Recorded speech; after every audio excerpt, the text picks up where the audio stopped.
Hey. Coach Wheeler here, and I want to give you a little phrase and a little saying to think about and to take heed to. And this is today's message. And it takes courage to be who you really are. You know, to be who you want to be, to speak the truth, to always be truthful to yourself and truthful to the people around you.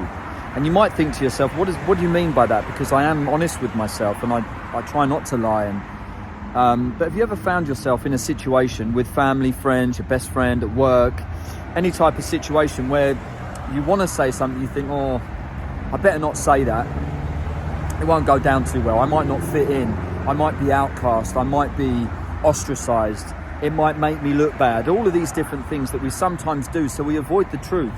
And sometimes we give people a sweet lie instead of the painful truth. But the truth is, in this matter, speaking truthfully about being courageous and being yourself, being the truest version of yourself and being honest with yourself and the people around you, is that it holds more value.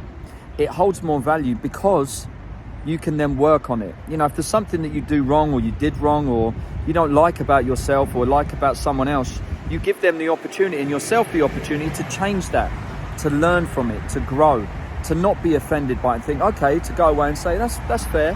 At least they were being honest. And we might not like it, and sometimes we don't. I've had conversations with people I love, my family, my friends, you know, people close to me, at work, in certain situations, and you think, oh, if I say that, oh, it's not going to go down well, and oh. But then when I do, I always feel liberated, and I think, do you know what, I'm glad I did, because I respect myself more.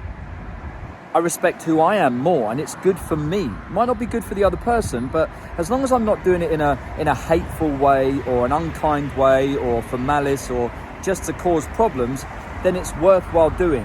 And there's another thing that you really need to take account, and this is the other side of it that we don't always think about.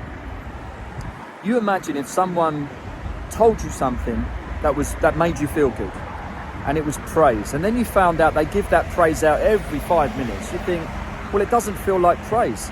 Your words then become valueless. They're devalued by that.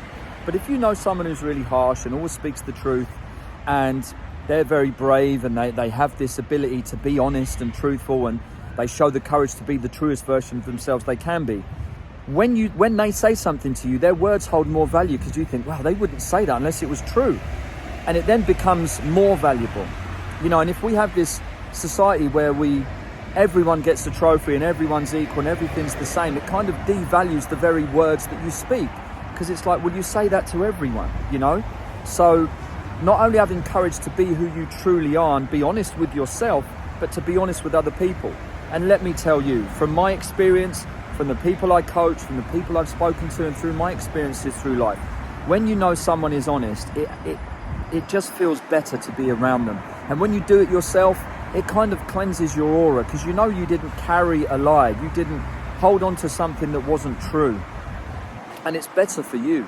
Your internal self, your subconscious, your energy, your spirit, the aura of who you are and your character will thank you, because you will know you were true to yourself and you were true to those people. You didn't fill their head full of malarkey to try and make them feel good. So that is today's message. I hope it helps. Like, subscribe, tell all your friends. And I hope you guys are having a wonderful day. I love you all. Peace.